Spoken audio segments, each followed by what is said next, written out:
మహాసముద్రాన్ని లంఘించినవాడు.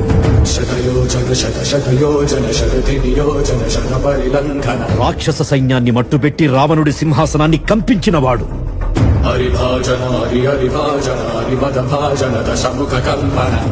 చిన్న నిప్పురవ్వతో లంకా నగరాన్ని అగ్నిలో అలికినవాడు.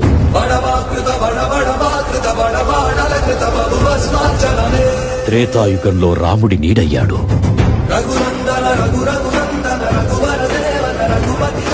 ద్వాపర యుగంలో కృష్ణార్జునుల రథకేతనమై గర్జించాడు.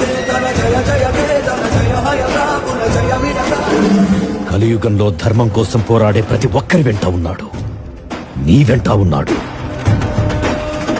ధర్మ ధర్మ నిర్వహణ కోరిన ధర్మకూల దుర్జయ సమమౌనని చాటిన నాటి పురాణ చరతులుగా